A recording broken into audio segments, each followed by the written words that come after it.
So what made you initially travel by yourself? Regardless, because I know me, I'm not really on the whole solo. I would do it, you know. I've never done it, but I would do it. I can't lie. I'm not really on it though. I'm a very independent person. I don't have time to wait for nobody. So I want to go on holiday. So I went. I enjoy my own company. I feel like some people are just boring individuals, and that's why you can't go places by yourself, because you're not an interesting person. You're not going to have fun by yourself. You're dry and dusty and crusty. Shots fired. You ain't got a vibe, That's vibe. Whereas me, I love my own company. I have fun. I am the vibe. I bring the vibes. Strong. So I can very easily go quad biking by myself, or I can go and hike a mountain and enjoy it and be in my own thoughts and have fun. And I don't understand why people need another person to have fun. Like, I don't need other people to feel fulfilled. I'm fine by myself.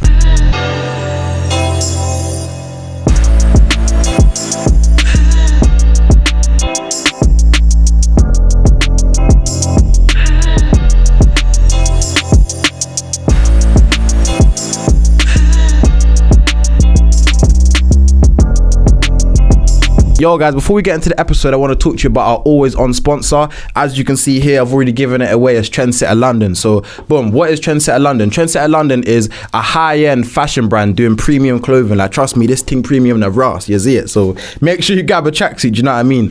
Trendsetter London does loads of different items such as tracksuits, as you can see here. They do hats, hoodies, t-shirts, shorts, the whole nine, do you know what I mean? So as you can see on the screen, there's going to be a promo code. Make sure you tap in for a discount. Boom, stay charged up. The Transfer. Welcome back to another episode of the Energizer podcast. Energizer Pod. Today we're here with your boy Tay and Ty. And today we've got another special guest. All right. We've got the BlackTravelBae in here in the building. Strong. So let us know about yourself, mum. Hello, I am BlackTravelBae, Miss Gone Again. I am a travel influencer, live streamer. I own a live streaming agency. I invest in stock shares, cryptocurrency, and precious metals. Big. I run a luxury women's clothing brand. I offer travel planning and sourcing services. Just a few things. Just a few, do you know what I mean? How are you going to say all that and say just a few, do you know what I mean? That's more than a few. Yeah, so how did you get involved in traveling, or travel agency type of settings? So, probably about 7 years ago, I used to go on spa weekends by myself, and I was like, let me try this in another country. And I did it in another country. I was like, oh, I like this. Yeah. So that started my love for travel. I'm with you. So what made you initially travel by yourself? Regardless, because I know me, I'm not really on the whole solo. I would do it, you know. I've never done it, but I would do it. I can't lie. I'm not really on it though. I'm a very independent person. I don't have time to wait for nobody. So I want to go on holiday. So I went. I'm with you. You know what it's like. You know when you're trying to book holidays and then the man them or the girl saying, we're gonna go. We're gonna go in December. Then when it's time to pay us, and it don't happen. Do you know what I mean? I don't have the patience for that. Interesting. So I got a question as well. Just been writing on some notes. So travel planning and sourcing. So it started off with you being interested in like spa dates and stuff like that. How did that kind of develop into you having your own social presence specifically around that, like travel being your personal brand? So a lot of people actually began to ask me, oh my God, what do you do when you travel by yourself? Like, aren't you bored? So I decided to start a YouTube channel where I show people what I do. And then I went from YouTube onto Instagram, and now I'm on TikTok. So that's kind of how that happened. It was just me actually showing people what I do on holiday by myself, because people didn't understand the concept of actually having fun and being by yourself. So I just wanted to show them. I can't lie, I don't really run me through that concept, because I don't really understand it either. Do you know what I mean? So you go on a plane, you get off here. What do you do? Do you know what I mean? Like, so it depends on the holiday, but I do the exact same activities that you would do with somebody else. I enjoy my own company. I feel like some people are just boring individuals, and that's why you can't go places by yourself, because you're not an interesting person. You're not going to have fun by yourself. You're dry and dusty and crusty. Shots fired. You ain't got a vibe. That's crusty, you know. Whereas me, I love my own company. I have fun. I am the vibe. I bring the vibes. Strong. So I can very easily go quad biking by myself, or I can go and hike a mountain and enjoy it and be in my own thoughts and have fun. And I don't understand why people need another person to have fun. Like, literally, I agree. Was it yesterday or the day before? I went to a listening party by myself, and obviously most people wouldn't even go to any type of, event by themselves. I went by myself, walked in, saw a couple people I knew, vibed with them, and then I was just chilling by myself. Like, I don't need other people to feel fulfilled. I'm fine by myself. That's good, man. That's good. I guess you don't need no one then, innit? You don't need no one to come. Like, when you want to pack up your bags and fly to wherever you want to go, you can go. She gone. Miss Gone Again. Gone again. Right, cool. So question for you then, quickly. I'm sure you get this question asked a lot. What's your favourite country that you've actually been to? Favourite country, there's actually two. It would either be Malaysia or Colombia. Yeah? Why those two? Malaysia and Colombia, because I feel like they're very different. I'm very much a tropical bee, and I love going to tropical places and feeling nature and so on and so forth.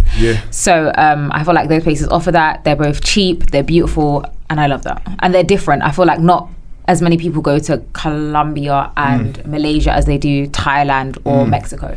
And I like being different. That's on the bucket list for sure. Have you been to Thailand? I have been to Thailand. What's it saying out there? Nice? Thailand's nice. Depends on where you go and which vibe you're going for, but yeah, it's nice. No, I like to go to Thailand at one point. So bit of context, I do like Muay Thai and stuff, like martial arts, and they have like, obviously that's where it's from in Thailand. They have like big Muay Thai training grounds and stuff like that, like camps, literally. Yeah, so I'd love to go there. I can't lie. What's your worst travel experience and why? Good question. Okay, I'm just gonna name a bad travel experience, and this is when I was in Egypt and I went to a shopping mall in Egypt. Went into a shop, went to try some clothes on, and there was only one person in the shop, which was the owner. The owner of the shop's come to the changing rooms as I'm getting changed and tried to solicit me and say, if you do this for me, then I'll give you the clothes for free, which obviously I wasn't having. So got dressed, and he was continuing to apply pressure as I was getting dressed. And then when I went to actually leave, he was holding the door. So it was a bit of a physical altercation, and I left.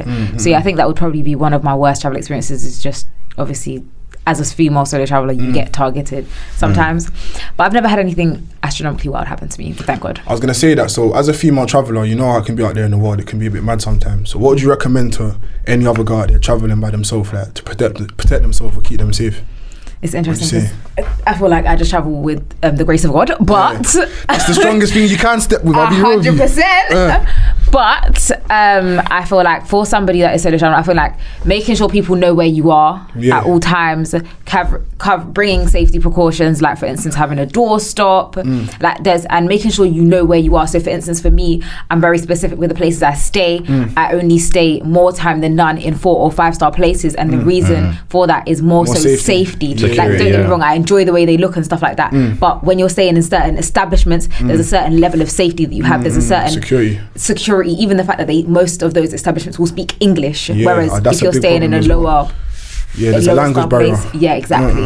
So there's just certain precautions that I do like to take. I'm with you. So speaking about languages, then, do you know any other languages? Is it just strictly? So I speak English, I speak a little bit of Spanish, and a little bit of Arabic. Yeah, big. But not just enough for you to have like basic conversation when you're in the countries. Essentially. Yeah. So did you learn these languages because you're going to these countries, or just naturally? Spanish I learned in school, and Arabic I good boy. I done Spanish my whole school career. I don't know no Spanish. I don't know no Spanish. Yeah. So Spanish and Arabic, you say? And then Arabic I learned while I was live streaming. I had an Arabic audience at one point, so I ended up just learning Arabic, and I found it really interesting. So marhaba, alhamdulillah. Swear down. What does that mean? It's a greeting. It's just basically a greeting. Swear down. All right. Just backing it up like that. Talk to me about, sorry my bro, talk to me about live streaming, because I'm quite interested in that as like a field that you do. So how does that actually work? So I'm assuming you don't just go on TikTok like for a couple of hours just chatting and go. Like, do you have a strategic method behind the way you live stream? How do you monetize live streams? Like, what does that actually look like? So I stream on multiple different platforms, and depending on the platform I'm streaming on depends on what I'm trying to do, and then also it depends on the type of, like, depends on what content I want to put out and what my aim is from the live stream. So there's, I guess, different reasons why you would stream. So one would be money, another would be exposure. So for instance, TikTok is a good platform for exposure, growing your social media audiences. So one thing I noticed is that when I had a viral video and then I went on live, there was a lot more traffic in my live stream, and then I generated a lot more followers from just live streaming alone. And with TikTok, when you get followers on TikTok, that usually translates to Instagram. So people will follow you on TikTok, and if they enjoy you, they'll follow you on Instagram. So that grows not only your TikTok platform, but it also grows your Instagram platform. Now I stream on a platform called Bigo, which I would say would be more for monetary value. It's a big platform, but in terms of the UK side, it's a smaller audience than what you would have on TikTok. So then that there would be my main focus would be monetary.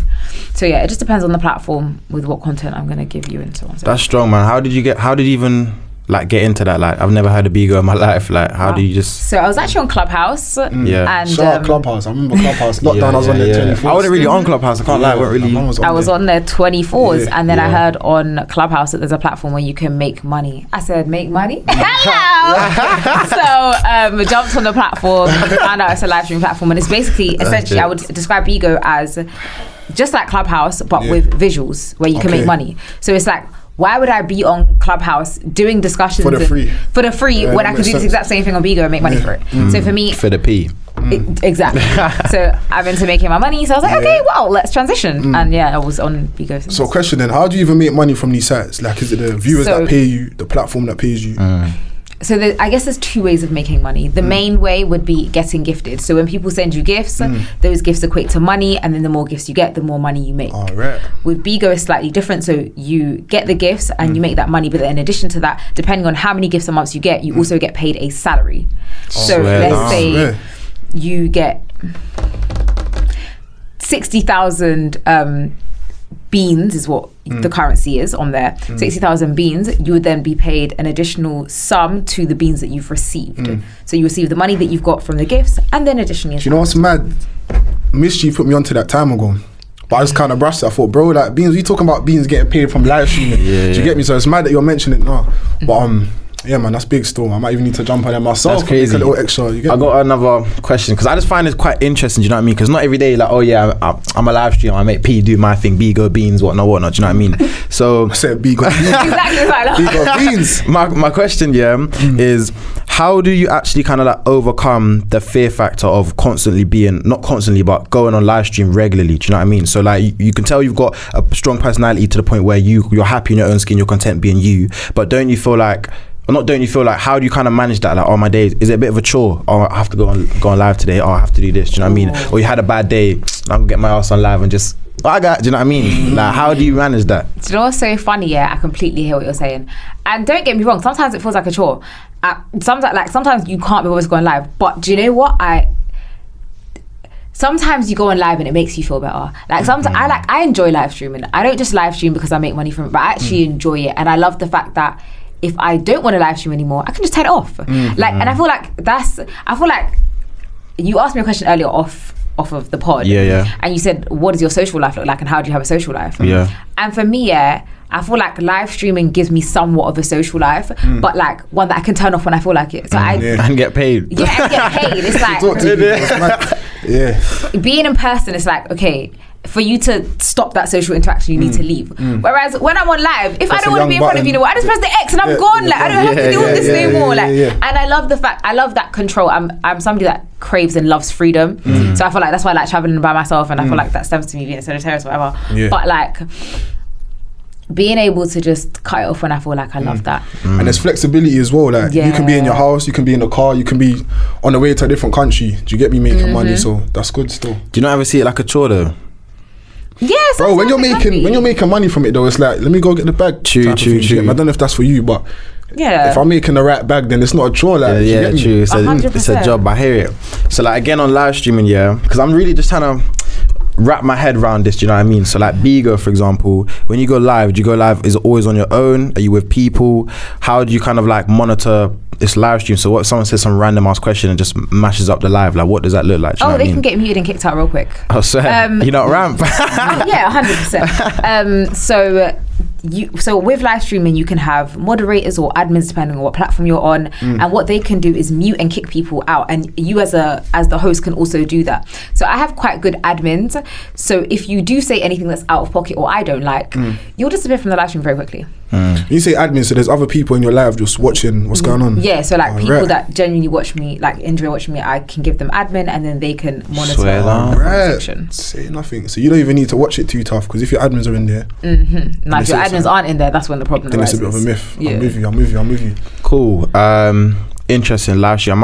What would you suggest for someone who's looking to get into live streaming? What are the best platforms to do so? So you mentioned Bigo and Twitch. Do you go live on TikTok, sorry. Do you go live on Instagram Live? No, I don't go live on Instagram Live because it's not well monetized. And for me, if I'm going to do it, it needs to make sense. And for it to make sense, it needs to make money. So I don't go live on Instagram. So taking the conversation somewhere else now, your name, Garn again. Where did that come from? Obviously, I think I know. She was Garn, innit? She's always Garn. If you come up with that name, did someone else give you that name? How did it come about? That's a damn good question. I don't remember. You don't remember? I don't. I'm not going to lie to you. I'm with you. I feel like someone probably said it to me and I was like, that's kind of... I like that. Yeah, let me run with it. All right. Yeah. On travel sourcing and planning, what does that actually look like? So again, prior off the pod, we was having a small conversation around this because I just couldn't wrap my head around it. A lot of the stuff you do, I'm just like, what is that? Travel sourcing and planning, live streaming, whatnot. So what does that actually look like? What's the difference between a travel agent and a travel planner and sourcer? Okay, so a travel agent will book it for you. Yeah. Whereas a travel planning and sourcing is me planning the trip and finding it for you. So the difference is, with me, I'm finding you the best deals and the best destinations. So for instance, I will figure out what type of traveler you are, and then I will plan a trip around that. So if your main focus is luxury, I'm going to give you luxury on. So for me, I'm a luxury and a budget type person. So I like to go to nice places, but I want to find luxury. That's why you guys know I'm a cheapskate. Yeah, 100%. I want to pay the least amount. Yeah, facts. So for me, more time than none. That's why I even started that, because I want to show people that you can do luxury on a budget. Like, it's definitely possible. You don't have to spend the ends of the earth to make that. So more so, that's my focus. But then I like finding people the best deals and showing people that you don't have to spend an arm and a leg to travel. So Cool. That's interesting. So on your travel sourcing, so say that you're on holiday, are you live streaming while you're on holiday? Like, how does that come in equate to you making content? So like, you're like us in a sense where hands dipped in multiple pies, you know what I mean? You got a live streamer bag, silvers and metals, clothing, let's not forget. She said precious metals. Precious metals, right? Get the thing right. You got loads of different, you know what I mean? And I rock with that, you know what I mean? Clothing, So how do you kind of like, I know you say you don't really have much of a social life, that kind of is encapsulated within your live streaming, but when you are on holiday, is it a holiday or is it just work? Because now you're live streaming, you're still planning and sourcing this person who wants a flight, do you know what I mean? More time than none, it's work. I've stopped calling them holidays and started calling them content trips, because essentially that's what they are. Like, they're content trips. They're trips for me to get content. So that's more so what it is for me now. But what I will do is, like, when I'm on a content trip, is there certain things that I won't do or I won't focus on. So like, for instance, travel planning and sourcing, that will get done when I come back. I'm not planning anybody's trip while I'm away. Laying on a hammock, you're not trying to do that. I need to focus on creating the content that I need to create, and then sometimes live streaming. Alright, so question for you then, if you're traveling by yourself more time, how are you making this content? Obviously, I know you can do the selfies and whatnot, but do you go up to people like, yo, hold my phone, let me record me? Like, how do you? I love this question. I get asked this a lot, and people don't believe that I travel by myself because of that. I have a tripod and I have a drone. So a lot of my serious a drone, you know. A lot of my content is filmed on my tripod. I can be filmed with the drone, and then once in a while, I will ask people. It's not often. In fact, I don't ask people. If people offer, then I'll say yes. But I don't actually ask people. So, for instance, on my recent trip to Italy, there was a couple, and she was like, "Oh, would you like me to film a video?" I was like, "Yes, please." Like, I'm not gonna just turn it down. A bit higher, please. You know what I mean? Yeah, get that angle right. So like, I have a moving video, and then people are like, "You didn't go on holiday by yourself," because I was like, I need you to expand your mind, because clearly you're in this one lane and seem to think that people can't do it because you don't do it. I need you to reach a new vibrational level. Strong. Cool. So the drone thing, because one of my boys, Aaron, shout out Koza, he's into drones heavy, and I know he had to go through some whole like course to make sure he knows how to fly it legally and whatnot. Like, do you just teach yourself with someone? Go. So one thing I did because of that, I know that once your drone is past a certain weight, which I think is 250 grams, you need to register it and all these things. My drone is below less, that. So you can just do your thing. And I prefer it. It's more lightweight, it's easier. Don't get me wrong, there's certain shots that are harder to get, so like filming things in windy areas is harder, but I prefer it because it's a lot more flexible. Strong. Interesting. What countries are you from, actually? I haven't even asked you that. Jamaica and Barbados. All right. And yourself? Caribbean. I'm from Jamaica and Grenada. I see you was in Jamaica the other day. I think you went to the same holiday, the same hotel that I went to. Rio. Yeah, I was out there like literally last month still. Proper, innit? I'm in Jamaica. I'm in Jamaica. I got a question. So, let's go a bit deeper now, So, from the basis of conversation so far, very independent, very ambitious, love that, What is the reason behind why you say you're so independent to the point where, you know, you go on holiday by yourself, you don't need anyone to hold the camera for you, got your drone, do you know what I mean? What's the reason behind that? I feel like the way I was brought up, my mum is very independent, and she is somebody that says don't rely on nobody for nothing, don't take nothing from nobody, and I feel like unfortunately I've followed in that footsteps to a T. I feel like it's only as I've got older I've started to understand that you can get help from other people, you can work with other people, and it will make your life easier. But because of the way I've been brought up and my mum's very independent, that's just made me the way I am, and that's what I've seen as a woman, and I've seen that's what a woman is. And she's my first, I guess, your main exposures from your mother. my primary socialization of what a woman looks like. So I feel like I followed in a lot of her footsteps. Some not great, but yeah. I don't think that's unfortunate though. I think it's a good thing. Do you get me? To a certain extent. Obviously, To a like certain extent. like there's gonna be times where people let you down, but you know, alright, cool, man, can handle it myself anyway, type of thing. But on the other side though, there's sometimes you wanna help me with this type of thing. Do you get me? I know that sometimes me with my pride, it's like I'm not even trying to ask you. Like I'll get it done myself. Do you get me? But sometimes you need to remove that pride still. So would you say that your independence, I know you touched on like the root cause being the lessons and principles you learned from your mother,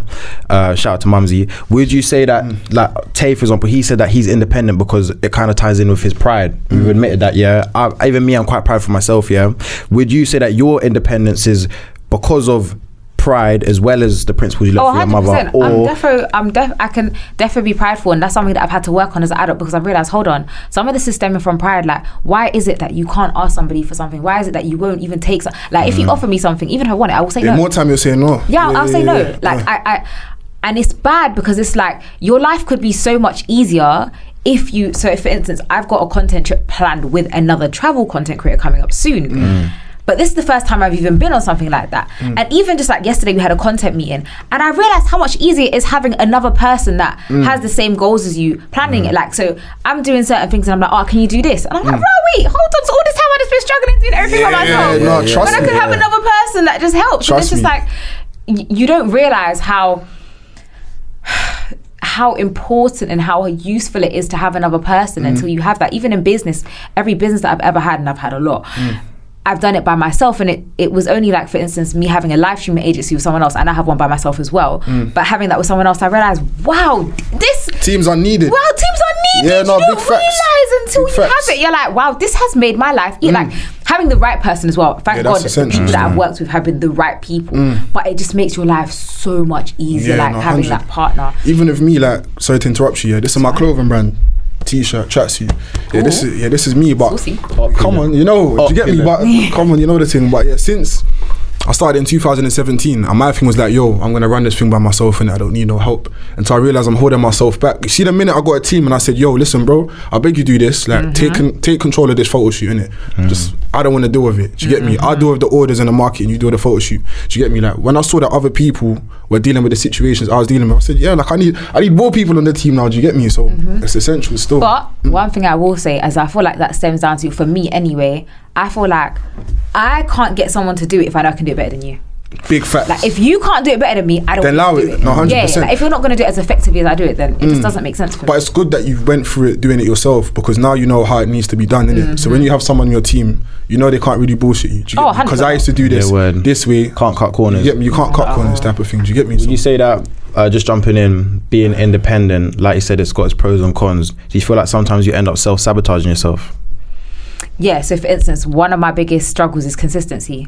So for instance, my aim is to post every day on TikTok. Does that happen all the time? No, because that's a struggle of mine. Now, if I had someone on my team where I've batch created the content and I've said, okay, post this, it's going to get done. But because I've decided that I want to do it, is why sometimes it might not get done. And I'm a very, I'm a very disciplined person, but also in that sense, I'm very chilled. So I don't like anyone above me. So that's why I work for myself, and a lot of the things, everything I do is for me, because I don't like having someone above me. Whereas that can be a problem, because sometimes I'll want to do something, but I'll be like, I can't be bothered, and then it just doesn't It's get just done. you holding yourself accountable. Whereas if you 100%. had that kind of like, I'm not saying superior, but someone else a bit higher than you who they could can hold you to the fire, you make sure you're hold you doing to it. Do you know what I mean? accountability. Yeah, no, big facts. Yeah, I got a question on the back of that. So you said that you're very, sometimes you're not as consistent as you would like to be. However, in general, you're disciplined. Do you feel like you can be disciplined if you're not consistent? Do you not think they're one and the same? Oh, so consistency stems from discipline. Oh, yeah. Like, discipline is where consistency comes from. So when I lack in consistency, I know where the root is. It's discipline. Strong. So, and that's why I feel like it's important to have a certain level of discipline. I feel like for me as a person, the reason why I struggle in consistency, it's from the root of why I'm doing something. So for instance, I've been celibate for 5 years. Now, the reason that I can be celibate for 5 years is because I'm not doing it for me. I'm doing it for God. There's a higher power. There's something more important than just me. Whereas me posting on TikTok, it's like, okay, it's important, but it's not that important to me. So I feel like my consistency and my discipline comes stems from what am I doing it for? And if there's a purpose in what I'm doing it for, and if the purpose is strong enough, then I'll do it. And if not, then I won't. Yeah, that's why you need to have a strong reason why. I say it all the time. Big why is very important. Yeah, 100%. Because if you're not really doing this for no reason, it don't really mean anything. So if I'm not consistent, it's like, it's whatever type of things, you get me? So that's strong. I just take it. So elaborate on that point about like being celibate. Yeah. So what's your reasoning why you said that the purpose being God? What does that specifically look like? Like why? So in the Bible, it says we're taking it to church. In the Bible, it says that you shouldn't have sex before marriage. So I did lose my virginity, and when I got baptized, I decided I'm going to do this right. Like, I know a lot of people get baptized for the fun of getting baptized, but when I got baptized, I took it very seriously. So when I got baptized, I stopped having sex, I stopped partying, I stopped drinking. And don't get me wrong, it doesn't say, and a lot of Christians will tell me this, it doesn't say that you shouldn't drink in the Bible, but what it does say is you shouldn't drink to get drunk. And a lot of people drink to get drunk. And when I was drinking to get drunk. I'm drinking to be on a wave. I'm not drinking for the fun of it. So that is something that I cut out because it wasn't something that was for me. I stopped going to parties because in an environment like that, what am I going to want to do? You're more susceptible to drinking. Exactly. There's a certain type of person, there's a certain type of environment that you're in a party that I just don't think is conducive for my growth. I respect that highly. So yeah, I do respect that highly. I feel like you have to be very tunnel visioned on that set end goal for you to almost miss out on short-term pleasure for that long-term gain. We speak about that a lot in 100%. different forms. So like with you, it's being celibate and really being strict within your religion. Do you know what I mean? Because you know that the higher power is saying no, don't give in to these short-term pleasures, because in the long term you're going to have more rewards that are going to align further with you. Does that make sense? I respect that highly, I'm not gonna lie. Cool. So I got a question now, yeah. Cool, I got a question. Alright, cool. So now we see this whole social media thing now, yeah. Obviously you're female, you're an attractive female as well, yeah. So how does it go when it comes to, because I know what it's like, I see your comments, man will say, yo, like XYZ, boom, boom, boom. Like how do you kind of negate that? Do you get me? Because I know it can be a lot sometimes type of thing. Do you get me? I'm feisty. Yeah? Alright, I like the energy. I'm feisty, so more time than none, I'll just ignore it. Like my DMs, it must pop off. I rarely respond to them. And just simply because this is a waste of my time. Like, I know who I am as a person, and a lot of the time I know why you're messaging me, and I know what you want from me, and I can't give you that, and I won't give you that. So it's pointless me even like I'm not gonna date. I'm not gonna even entertain the idea of dating a certain type of person. You're still having sex, why are we talking? Because I'm not gonna do that. There's certain things that just don't make sense to me, or you as a person, you do certain things that I don't do. Not saying that I'm not willing to compromise, but there's just certain things that I'm not gonna put myself in that position to even have to compromise or okay, you still go partying every weekend, why are we talking? I'm not that type your of morals person. need to match my morals, innit? 100%. Otherwise it's dead type of thing. Do you get me? Do you feel like, and this is to both of you, yeah? So we're talking about Mr. Garn again being very religious, being very strict within your religion, which I respect that, do you know what I mean, highly. Do you feel like in a relationship dynamic, your partner in this example has to match that to the T? So for example, just to elaborate a bit more, so what if you're very disciplined, you're all about your religion, would you not be able to be in a relationship with someone who's spiritual, or someone who is in a different religion, or someone who is religious but to a different extent, so they do drink alcohol, they do engage in sexual acts? I know you kind of said no, but just touch on that some more. Okay, cool. So first I have a question for you. Go on. Actually, like, you know what? Yeah, your thing. Rush that. My question. I'm answering the question. My question to you is: what is spiritual to you? What is the difference between spiritual and religious? Good question. Good question. I'd say that to me individually, the difference between spirituality and religion is that I feel like when you're religious, you give your power up to the higher. You give up your power to that higher source, being God, which is one entity. And I believe that when you are spiritual, you maintain that power within yourself, and you know that you have power over the universe. That's what I would say. So you can't have power within yourself and also trust in something else. Like you can't trust in you and trust in something else. You think you can only trust in one thing.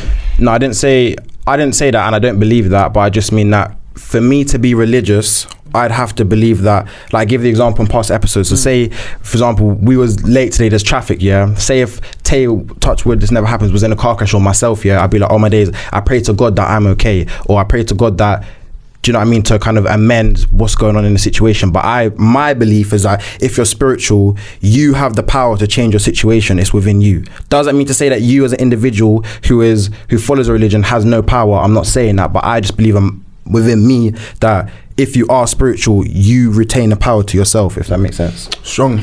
Okay, so for me, I pray to God, but faith without works is dead. Yeah, you lot gonna get one. Yeah. You see every 2 minutes, No, but faith without works is dead. It says that in the Bible, so it's like, okay, you can pray and you should pray. Yeah. But then if you're praying without actually the prayers are dead. Then the prayers is dead. It's pointless. It's like you setting a goal, but then not put an actionable plan in place to achieve that goal. What's the point? Like, you're not going to achieve it. It's highly unlikely that at that point it's just something that you want to do hopefully in the future. But yeah, to answer your question, for me, I don't need somebody that's perfect, but I need somebody that has the correct mindset. So this is why I always say, I could be with a guy that's broke, but if he has a broke mentality, there's no hope. Yeah, and there's a massive difference between still. somebody, because your mindset is the most important part, because you can be broke, but if you have the mentality, that hustle mentality, I can help you make money. That's not a problem. But you see, if you have that broke mentality, there's no hope for you. And do you know why I know that? From experience. Strong. I was spud that. I can't lie. You know, I say that all the time. Do you get me? Like, obviously in life you can go broke. It's not hard to get broke. Do you understand what I mean? But if you've got that mentality where I'm gonna go out there and get always double back. Do you get me? You can always double back and come back. Do you get me? So no, I agree. So looking into that a bit deeper, what specific traits, when it comes to, I don't do the whole relationship talk because we've had loads of them, and I'm sure whatever, but what I would say, my question is that when you're looking for a man, what specific traits would you look for mindset wise? So you don't need the materialistic things, like you don't need him to have millions in the bank, you said he can be broke but just have that mentality, but what does that specifically look like to you? So what traits does he have to show to you? So traits that I look for in a man: honesty is like probably the top thing that I look for in a man. If you can't be honest, there's no hope in this, because if I can't trust you, if you can't be honest, that means I can't trust you, where no trust in a relationship is pointless. And then communication is very key when it comes to a relationship. Being able to, if something goes wrong, which in a relationship, this is a whole nother discussion, but if you don't go through storms in a relationship, I feel like you should go through certain things in a relationship, because if something never goes wrong, then you don't know how strong the connection is. You don't know how strong people are, and you don't know how they will react if they're in that situation later on. Exactly that. Completely forgot what I was gonna say. That is amazing. Yeah. Wow. I know what you mean. I know what you mean. I know what you're trying to say basically. So you're just looking for certain traits in a man, like trust, for example, is the foundation of every relationship. We can all collectively agree. Interesting. And someone that's funny. I know this is like mad off topic, but I need someone that's funny. Like I'm a big personality. I like banter. I like to be able to vibe with my man. And vibe with people around me in general, like friends. You see, if you're not funny, I can't be with you. Like if I can't vibe with you, this is done. It's long. This is dead. No boring man, basically. Yeah, I can't be with a boring guy. I need to have a personality. I hear it. Alright, cool. So taking away from the relationships completely now, let's talk about bucket lists. So I know you've gone to like, was it 36 countries you've been to? 37. 37. Research, I had to do my research. You get me? So what's on the list that you haven't gone to yet? In terms of countries, Brazil, I love Vietnam, I'm trying to go Brazil Carnival. I'm trying to touch there. Antarctica. Antarctica, you know. There's a lot of different places. I don't know if we're built for Antarctica. I know I'm not still. I don't know if... Do you know what's so funny? Someone said this on an interview that I did. He's like, I don't know if we're built for this. I'm built for it. Like, I'm ready for Antarctica. It's something that's so different, and I really, really want to do it. Like, it's high on my bucket list of things to do. I got a question. Just jumping in. I don't feel it's not interviewing it, but I'm just intrigued by you and your professions. That's why I'm asking all these questions. Yeah, raw. So my question being, when you're on holiday, how do you kind of filter out? What's your experiences with like? What I'm trying to say. What's your experiences with racism going into certain countries, like specifically within Europe, for example? So like I'm away been to countries like Poland, Italy as well. You mentioned as well. What's your experiences as a young black woman in and around those environments? Because I personally, being honest, and I say this on the pod, I don't really feel comfortable going to certain countries, you know, as a young black man. I actually don't. So I'm intrigued to know yours as someone who's always on content trips. What is that like? It's so funny that you say that, because you're like a lot of black people, and I'm gonna say that. And if you feel offended, feel offended. Well, the face is gonna come out. 100%, because I get a lot of people. Oh my God, how can you go to Poland as a black person? How can you say that it's safe? How could... And it's like, I feel like the issue that we have, or the issue that some black people have, is that you go into these countries expecting racism. With the mentality that someone's going to be racist. And then you're going to see it because you put that out there already type of thing. Exactly that. Like, more time than none, these people don't even care about your existence. Like, I went to, where did I go the other day? I went to Czech Republic, I think it was last week. And I was the only black... Hold on. She was like, where did I go the other day? I think it was... That's how you know she travels around the whole place. Like, where did I go? To South the other day. You get me? Like, it's down the road. But yeah, that's carry on though. Yeah, I went to Czech Republic the other day and I didn't see not one other black person. Yeah. And I didn't experience racism. People didn't even care that I was there. It's not like people were like, oh my God, there's a black person. Yeah. Like, people don't care more time than none. I feel like there seems to be this misconception that because that you're going to Eastern Europe, all of a sudden they're going to be racist. Like, these are people, you know, like you can't just like, how would you this is why it annoys me, because black people don't like when you're stereotyped as loud or as rude or as violent, but then you stereotype a whole area, not even a country, but a whole area. The whole of Eastern Europe is now racist. It's so frustrating to me, because it's like, why would you do that to someone when you don't like it yourself? You don't. And don't get me wrong, I'm black and I'm loud. Don't get me wrong, and I can be violent, and I own it. But just because I'm black, it doesn't mean that I'm going to be violent because of that. And I don't like the fact that people will not like the stereotype and the generalization on black people, but then do the exact same thing to somebody else. I think it's disgusting. Got told off.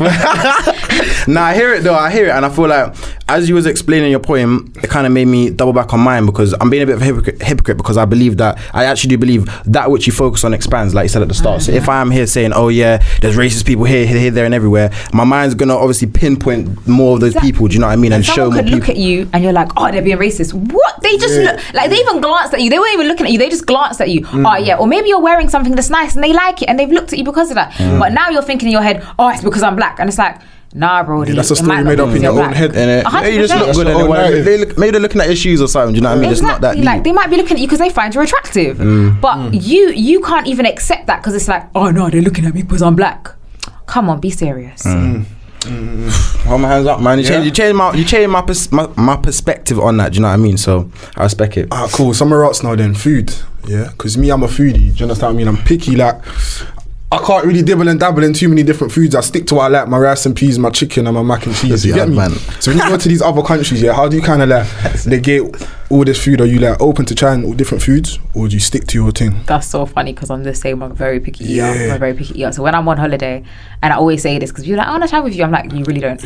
I don't care about food. I'll eat whatever. Like, when brother, find me a McDonald's, I'm fine. Yeah, if there's a McDonald's, I'll go to McDonald's. I'll go to the little, like, especially European countries, there's always a little. I'll go to, like, I don't care so much about food. Like, don't get me wrong, unless I've specifically decided, okay, I want to try this when I go to this country, then I'll do it. But and I'll research beforehand and see what is in this meal. So, like, for instance, I'm going, where am I going? It's too much flights, they don't even know. Nah, I've got 4 flights coming up, so I can't remember which country it is. But I'm going to a country, I can't remember which one it is.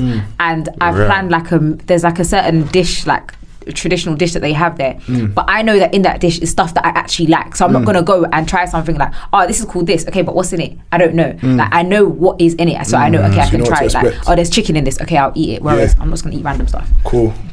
So next question for you. I'm asking hello questions, like we're in the interrogation room. Nah, you're what, like I said before, your profession is very intriguing. I've not come across one person, especially as a young black individual, we're touching that, you know, Eastern European, all that. We got there already, yeah. But like, who does what you do, like, not only your hands dipped to multiple pies, but the pies themselves are unique, is what I'm trying to say. Precious metals over here, luxury clothing brand, content chips, drones, do you know what I mean? Like, I'm interested still, but carry on, bro. Question for you then quickly, yeah.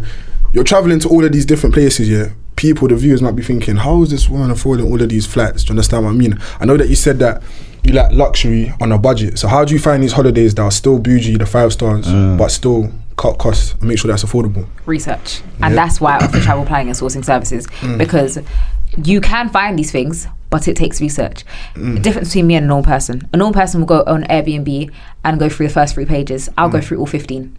I'll go through every single property to find the best one. Like, I want the best. So I'm going to do the research to find it. Whereas most people are not going to take the time out to do that. And that's why what I'll find, you won't find, because you're not going to be willing to do the research. I'm with you. So when you're booking a holiday, do you more look at the price or more the location?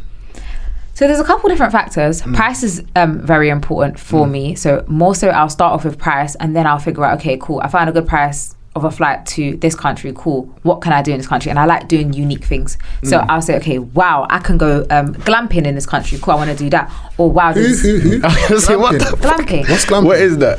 What is that? So it's, I guess, glamorous camping. Oh, so right. it's like Glamping, you know. So for instance, you can stay in like a bubble. I don't know if you guys have seen it, but like you can stay in like this like plastic kind of like glass. It's got the lights. Yeah. Like a tent kind of thing. Yeah, so it's giving you that kind of nature experience, but without having to sleep with bugs, for instance. Like, it's a bit more luxury. It's a bit more like, I like nature, but I don't like waking up to bugs being on my face. I'm with you. I got a question. So doubling back onto your point about, you mentioned about your mum being independent. Hearing about what you do is very inspiring, you know what I mean? And I'm sure the people tapping in as well, like, like, it's inspirational, do you know what I mean? Your ambition, would you attribute your ambition to your mum as well? Or if not, where did that come from? Because you do a lot and you should be proud of yourself. Firstly, you've got your hands dipped in multiple pies, you know what I mean? But where does that come from? What's the fire behind that? What's the root? Funnily enough, I would say that comes from my dad. Yeah. So my dad has been in business and taught me about business from a very young age. My mum is somebody that has a full-time job and is in the working lane, whereas my dad is somebody that's very, I guess, free and experimental and will run businesses and do different things. And I feel like that's where that's come from, is like seeing him do that different thing and just seeing his ambition has just driven me. And sometimes him failing in that and me just being like, okay, it might not have worked out for him, but if I push and I drive, like, just, I guess, finding strength in his weakness. Learning from his mistakes. Do you get me? He walks so you can run. 100%. I rate that. I rate it. Strong. And another point building on from that as well, what measurable tips would you give someone who is maybe aspiring to do something similar to you or essentially work for themselves? How do you kind of start off from, like how you said 5 or 7 years ago, just taking going to spa days and stuff like that? Is it 7 years ago you said, or a couple years ago? 7 to now, you know what I mean, multi-business owner, running the shit, content trip. Where was I last week? Oh yeah, check. Next week, do you know what I mean? How do you go from that transition from A to B? What actionable steps can someone take to get from A to B? Okay, cool. So when I used to work full-time jobs, I never worked one job. I always worked more than one job. There was never a point where I only was working one job. So I started off working working multiple jobs, so 2 or 3 jobs at one time. Then instead of doing that, I said, okay, I'm going to work one job, but then I'm going to have a side hustle. So then I had a job and then I had a side hustle. And then it's like, okay, instead of this being a side hustle, let this be a business. And then I found out about investing. So I've got my side hustle, I've started investing, but I'm working a full-time job. And then it's like, okay, I need to focus on this business. I need to focus on investing. So in order to push myself, I need to leave this full-time job, because right now this is a safety net. And having that full-time job, it is a safety net. Like, it's something to fall back. And I was way too comfy. Like, unfortunately, I was way too comfy. And when you're comfortable, I always say this: you can't grow if you're not changing. So when people are like, you've changed, it's like, yes, you should be changing, because you changing means that you could be growing. You can't grow without change.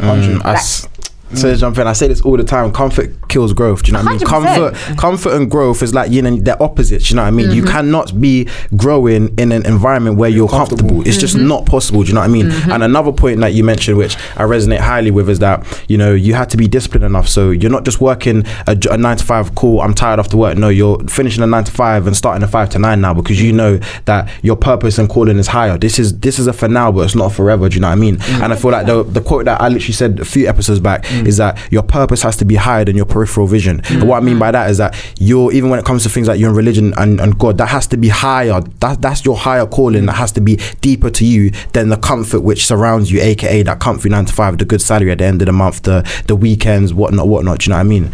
So it's very admirable, man. Serious. Strong. That's why self-evaluation is important as well, because a lot of people will sit in this job, they wouldn't even know that they're comfortable. Do you understand? I mean, they're just used to collecting this paycheck every month or every week type of thing. Do you get me? I got another question question as well, and we might have to make a separate episode about this because I got a lot to say, but I just want your take on it as well. So I currently work in a 9-to-5, which I do enjoy, but again, I feel like my purpose is higher than my peripheral vision. How would you go about, so going back to when you was working full-time, right? How do you find it being in and around your work colleagues when you know that this is not forever? Does that make sense? So like your environment obviously influences you. So when you're in and around people who, how can I articulate this? When you're in and around people who don't have as high of a calling as you per se, or you just know that they're not going to the same destination as you, how do you maintain that discipline to still be like, raw, I can't stay here, I still need to be jogging, do you know what I mean? In and amongst people who don't really share that work rate or ethic as you. I'm gonna touch on that after as well. So I feel like first and foremost, it's about having the right people around you. Like, so, okay, cool. At work, they might be that type of person. And I thank God that I had a work colleague that even taught me about investing, because I didn't know what investing was. And he told me, you know that there's this thing called investing where you can own a piece of companies. I said, I can own a piece of Apple. How, baby boy? Tell me more. Like, that was just intriguing. And then he went on to say, you know, you can make money while you sleep. Make money while I sleep? You see, when I heard these things, I was like, hold on, why has no one ever told me about this? Like, I was so in shock. So having someone like that at my workplace that was working there but had this, like, it's not just this mindset, that helped me. But then having friends around you and having people around you that align with your goals and what you want to do in life is so important. Having people that can hold you accountable to your goals and your visions, and then having goals and visions to start off with is important. Like, what do you want to do? Because if you don't know what you want to do, how are you going to tell somebody else, and then how are they going to hold you accountable to that? Facts. So starting off with the root is having goals, having visions, having things like a vision board, which I need to redo my vision board, but not too much. Having goals and actionable goals, and then putting steps, and then having people that around you that align with that. So, okay, I want to run a business. Do you have friends that are business owners, or are your friends all in the working environment? You better start rubbing shoulders to some business 100%, because that, even that alone is like, okay, cool. All your friends work a job, so naturally you're going to get comfortable in that environment. So it's about placing yourself in environments that are around the people that you want to be like, and placing yourself in placing yourself in the right rooms is so important in order and conducive for your growth. I ain't even got nothing to say. That's strong. I can't, like, everything you said, I definitely do agree with. Even when it comes to things like holding yourself accountable, we got the mindset members as well, shout them out. So just having certain groups around you that you can kind of, one, confide in, and two, people, like an example you gave about having a higher up, which you don't because you work for yourself, people who can hold you to the fire. You need that. You know what I mean? The days, like you said, when you're not feeling like posting, you need someone to be like, come on, going again. Are you really going again if you're not posting today? Do you know what I mean? Like, we better post today. Do you know what I mean? You need that, more man. time, it's important to have people around you that's already ahead of you type of thing. Do you understand? Like, you should never be the smartest person in the room or the most achieved person in the room. Because you can look at these other people and use that as motivation type of thing. Do you get me? Like, I know that me and you, like, if I see you doing your thing, best believe I'm gonna go out there and do my thing. You get and me? it's vice versa. Even though you're my boy, it's that friendly competition type of thing. Yeah, as it should be. You one up me, I'm gonna two up you, bro. Yeah, and I believe in that healthy competition. Do you know what I mean? So you need to be and that's why I said don't allow yourself to be in an environment where you are, I don't want to say the best, but you could be the top performer in terms of the goal you all collectively have. Because for me, so again, more context for yourself, we're both a part of this group called the Mindset Members, where we hold each other accountable, have goals we set every week, and take and see my goals, you know what I mean? And we help each other in terms of our specific business ventures, There's been weeks when I'm doing poor, do you know what I mean? Like, and the man will be on the phone to me on Sunday, bruv, pattern up, and I'm just there, I'm like, damn, I'm losing right now, do you know what I mean? The man will be doing better than me, but it inspires me in a positive way to be like, you know what, I need to get on my shit, because in my environment, the people are doing so much that I could be doing, if not better, so why am I not doing that, do you know what I mean? 100. So the environment aspect is so key. Two last pieces I want to touch on before we jump out, precious metals. So investing, talk to me about that. So investing in precious metals for me is more just wealth preservation. It's not so much to gain value as much as it can, but that's not my aim. It's just wealth preservation. So having your money in, keeping your wealth in money. So for instance, the bank, it decreases in value. I'm not even going to get into that conversation because it's a whole other conversation, but the rate of inflation is higher. So you're always going to lose money when your money's just sitting in the bank. So having it in something like gold or silver, that is holding your wealth rather than it decreasing. Making money work for you. And then obviously I invest to make me money. So and I feel like it's important to have a balanced portfolio in terms of what you do with your money. Like, a lot of people just save and spend money, and I think that's the worst thing you can do. Why? I think that's the worst thing you can do, because your money's just sitting there decreasing in value, and then you're spending it on top of it. It's like you're just losing money. Like, when your money can make you money, you can put it in the S&P 500 and watch that appreciate in value over the next 10 years, rather than just sitting in the bank and decreasing in value because the rate of inflation's high. I can't remember who said this, but they said that you see every single pound in your account as a little troop at war, innit? You throw out this pound, he needs to come back and bring another pound. Type of thing. Soldiers. If you're sitting in the camp just waiting, you're not making no more money. Do you get me? Send your soldiers out there to go and get more money. Do you get me? Do you know what's so funny that you said that? Do you know what pops into my head? In the Bible, there's a story where, like, God, I'm not gonna get into it, but God gave everybody something and said, like, go out there and make this multiply, essentially. And one guy kind of hid it and didn't let him multiply, and everyone else came back with a return. And the one person that came back without a return goes like, what are you doing? Like, where's the fruits? And he had none. And it pushes me, because it's like, I can see that God likes somebody that brings back fruits. I can see that God likes somebody that's gonna produce, like somebody that is able to produce. Never be somebody that's stagnant, that can't produce, that's just a futile member of society. Like, come on, man. It's that scarcity mindset, and the way, you can call it God, universe, or whatever, operates in abundance type of thing. Do you understand what I mean? So if you're operating in scarcity, you're going to hold this money in your account and protect it with all your heart. Do you get me? Whereas there's millions of pounds, billions of pounds in circulation. Do you get me? You need to throw your money out there to go and get some of that. Do you get me? You have to give to receive, but that's another story. Literally. And then the last point, so I would just, it's been a strong episode when I write notes, you know what I mean? Like, it's an essay, boy. Last point is, you said that at the start of the episode, you're very independent. Very independent, like to just be in and amongst your own energy.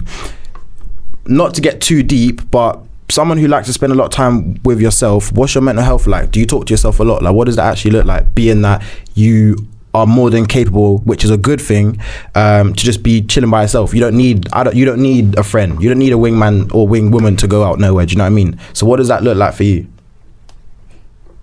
It's an interesting question. My mental health. Interesting question.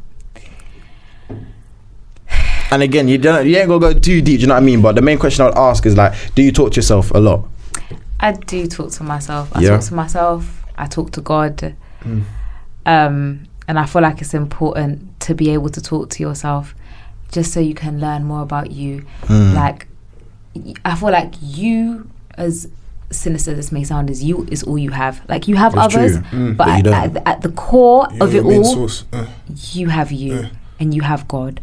And I feel like it's important to understand that. I feel like that's why I have such a good relationship with God, because for me, that is my most important relationship. Like, I have all these other people, but at the end of the day, the only person I can rely on is him.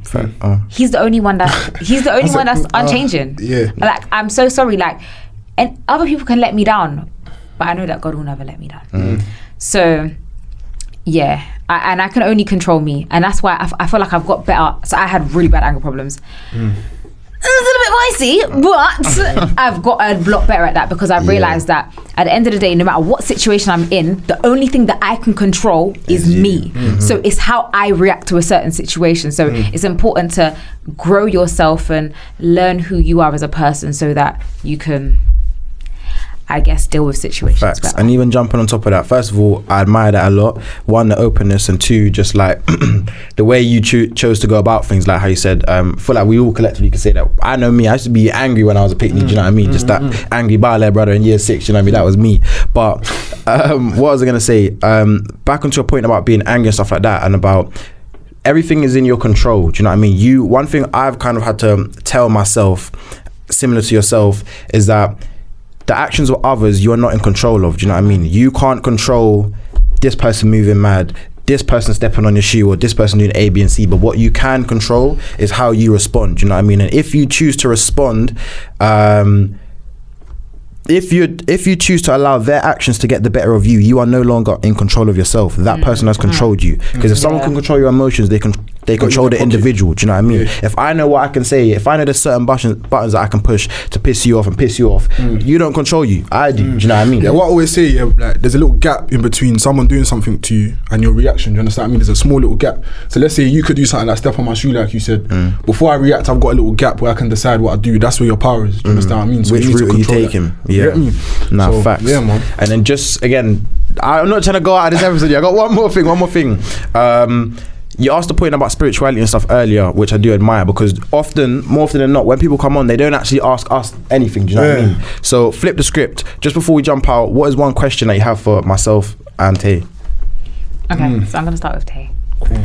I actually watched the last episode. Well, no, I don't think it was the last episode that you guys put out, but an episode about, I think it was called something about to do with spiritual plane. And that episode, Nero. You was the only Christian in the room, and you had two people that were spiritual. That one that didn't believe in religion at all and was pretty much completely against it, which is your own partner sitting right next to you, and another person on the other side of the room that's just telling you that, I study religion, but don't really believe in it. And I watched that episode, and it almost got me irate hearing certain things that Ty said. I'm not gonna lie. I was listening to him like, am I really about to sit down with this guy after all the things that he said? I was like, this way is mad. I was gobsmacked by some of the things that he said. Like, actually gobsmacked. Yeah. How did you manage to keep your composure in such an environment? Cool. So, some context here. You see me, like growing up, my nan used to take me church and whatnot. Then I got a bit older, and it's like, I'm not even trying to go to church. It's long type of thing. Do you get me?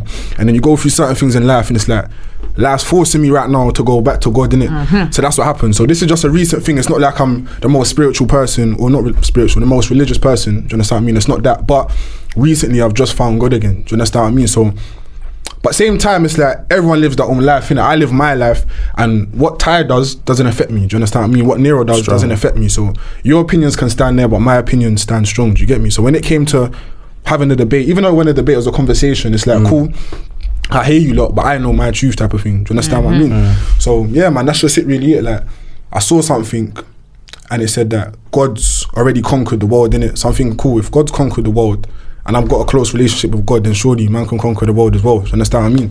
So that's how just run it. I'll be real with you. I'll be honest.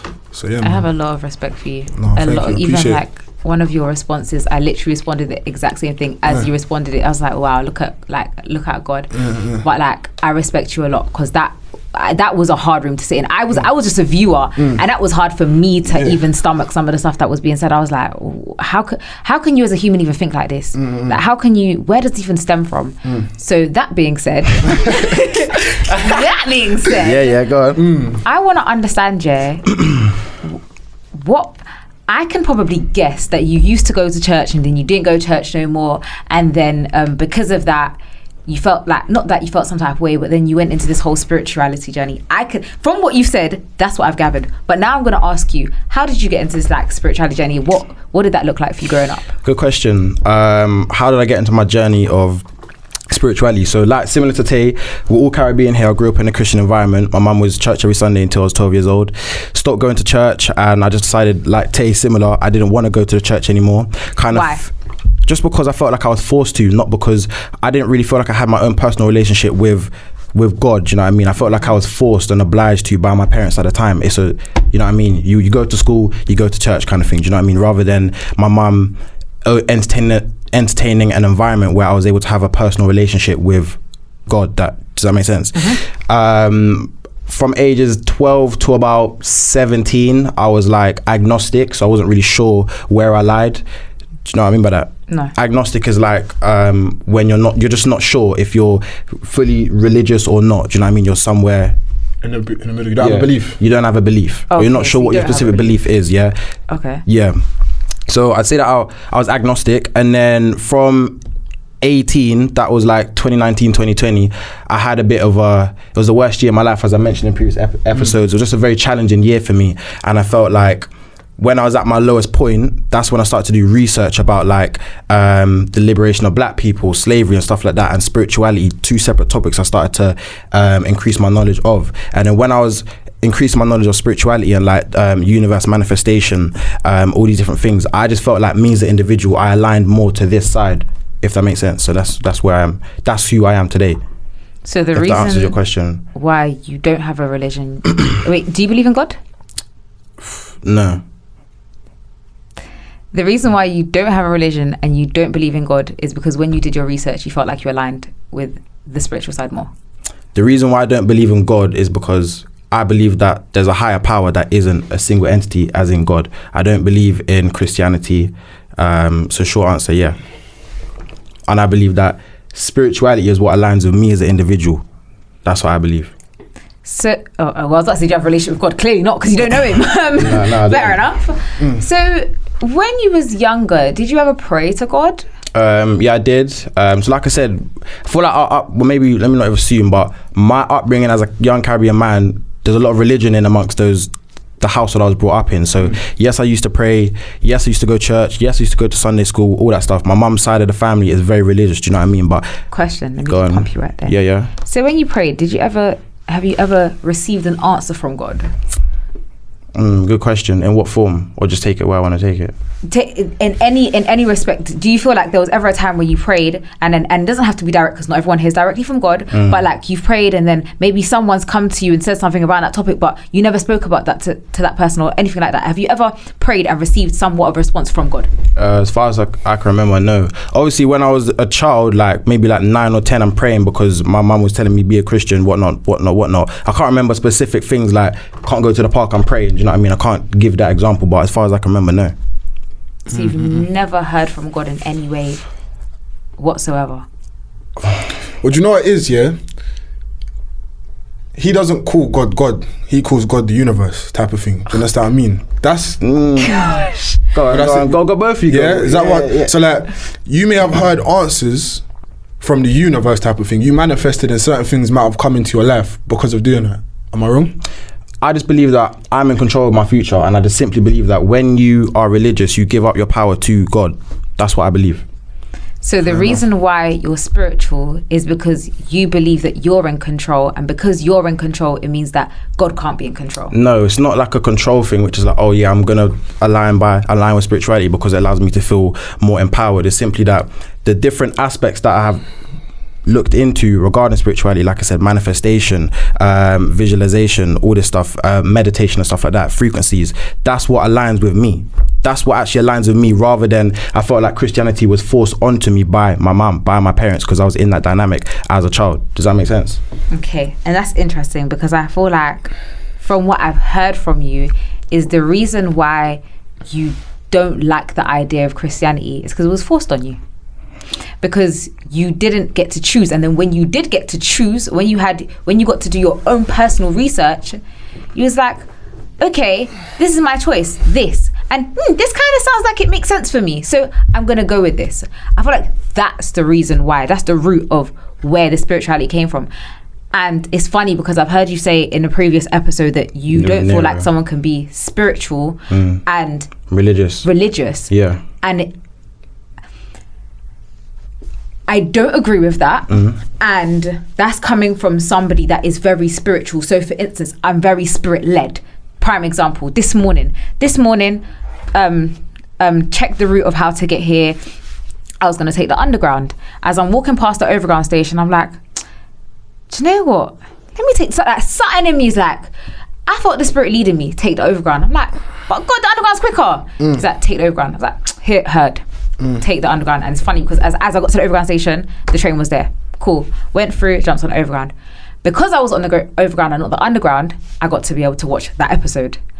I wouldn't have watched it otherwise. And as I was watching it, yeah, exactly. Yeah. As I was watching it, I was seeing a lot of things, and it was just very interesting to me, and I knew that it could only be God that would have even led me to this, because this morning I prayed to God, and I was like, just throw it out there. This morning I prayed to God, and I was like, God, lead me, guide me. Like I want you to speak through me. I don't want to lean on my own understanding. I want to be led by you, and I feel like it's important to do that. Yes, I respect that. And it's just interesting the things that you're saying and the things that you've said. But I feel like one thing that I would say to you is, as much as you've done research, is open up your mind and take in what your friends have to say. Like, not just your friends that are in the spirituality world, but also your friends that are in Christ. Because I think you could learn a lot. Because even the fact that you said you can't be spiritual and religious, you don't agree with? I don't agree with it. And I genuinely, honestly don't think it's true. And I don't know how to say this to you, but if I'm telling you I'm spiritual and religious, that means that what you're saying can't be true. Does that make sense? And I hear that, and I'm open to that. So there's a two-parter. One is like who you surround yourself with. One being, like you said, the point about spiritual friends and Christianity friends, and then the second one being your belief. My opinion, is my opinion. Same way you have yours until you have yours. Doesn't mean to say that my opinion has weight over any of you two. Clearly you disagree, which is fair enough, and I respect that. That's your belief. Do you know what I mean? So if you believe that religion and spirituality can kind of cross and align, that's your belief. Who am I to tell you anything? But I'm simply, in that last episode, was sharing my views. Does that make sense? No, so it's 100%. Not like you're inclined to be like, oh yeah, Ty said this, so it's never that. Do you know what I mean? Just clearing that up as well, if that was how it was perceived. But that's just my belief, and that's my truth, so I'm going to speak my truth. And in terms of the second point about Christianity, having friends who are religious and having friends who are spiritual, about 75% of my friends are Christian. Tay's a Christian. Everyone around me is Christian as well. Not everyone, but like I said, 75%. I don't have many friends who are like, yeah, bro, I'm spiritual. None of my friends kind of embody my beliefs 100%. They more lean to the Christianity side, which is fine. Me and Tay can disagree. Me and you can disagree, but just still my bro. Do you know what I mean? So I'm open to your feedback, and I appreciate the fact that you was able to come with a contrasting view to show me a different perspective. All I can say is I'm open to it, but I'm not gonna then double back on my beliefs. Does that make sense? I'll take it into consideration, I'll take it in, rethink, but it's not a case where like Tay said, oh, because Tay said faith without works is dead, which I agree with, now I must be Christian and church on Sunday. Does that make sense? That's what I would say. Would you go to church on Sunday? Good question. I would go to church for my granddad. So again, I'm Caribbean. My granddad's a very strict Christian. I don't believe in Christianity myself, but for him, I would go because I respect my granddad enough to put my beliefs to the side for my granddad. That's what I would do. But on my own back, like I wake up tomorrow morning, no, I wouldn't go to the church. So if your friend invited you to church, you wouldn't go? I don't know. I've never been in that scenario. But if Tay after this was like, bro, I want you to come to church with me, and I want you to just be open-minded. Me being the individual I am, I'd probably go. Why not? Do you know what I mean? What can I learn? That's how I am. Does that make sense? So I would just sum it up by saying my beliefs are my beliefs, but it's not like because I think this way, Ty's way, the highway, I can't change my perspective. But that's how I believe from one, my experiences, which we touched on, being Christian until 12, and then two, as I was able to increase my knowledge in certain factors, one being Christianity, two being spirituality, I was able to find my own kind of equilibrium that falls more to this side. Does that make sense? That's what I would say. Strong. Alright, cool. On the way out then, that was strong. But I like quickly, sorry. I like what you done, because not a lot of people have the confidence. I was just gonna say that. Not G-check, but kind of like. Nah, G-check, man. Yeah, do you get me? Say how it is. Not a lot of people have the confidence to do that, especially as a female as well. Do you understand? So I sat back and let you have your dialogue. Yeah, but and respect it still. Just me tapping in as well. I do rate that highly, like I said, because I don't want no yes man, yes woman around me. Do you know what I mean? You're coming onto the pod. You don't just because you're here doesn't mean to say that you're inclined to agree with everything I'm saying. If I'm chatting shit, call me out. And you may not think I'm chatting shit, but you called me out because you have opposing beliefs that you wanted to express. So I do admire that highly. I can't lie. I rate that. Alright, cool. We're gonna wrap it up quickly. What we do when we leave the episode, we leave the people them a gem that they can take away like right now. So I'm gonna make you drop your gem first. My gem, I would just say be grounded. And I feel like, as you can see by the kind of back end of this conversation, you have to be grounded in your beliefs and not allow your beliefs to be swayed by the opinions of others. Does that mean to say that you can't take in other people's beliefs? No, I'm not saying that. But Miss Garn again is very grounded in herself. Does that make sense? So she's not going to come and be like, oh yeah, Ty said this, No, she has her set beliefs and principles, so she sticks by that. She's still susceptible to opening her mind and changing, but her beliefs are her beliefs and she sticks by them, which I rate. So I would just say be grounded in yourself and stick by your own principles. That's my gem. What about you? Gem that you can leave the people then? I think my closing statement would just be fuck Ty. It would be trust in him. And that's it. Trust in him. Say no more. What gem would I leave them with? I'd say it's a strong episode. I'd say just figure out what your morals are. We touched on morals earlier on in the episode. I reckon even if you get a pen and paper, take it back to old school, write down what your morals are, whether it's 15 morals that you stand by, make sure you stick by them, and if anyone goes against those morals, cut it out, cut them out of your life completely. Do you get me? That's for males, females, anyone, cat, dog. Figure out what your morals are, stand on it. If anyone goes against it, brush it. They're gone again. Yeah, strong.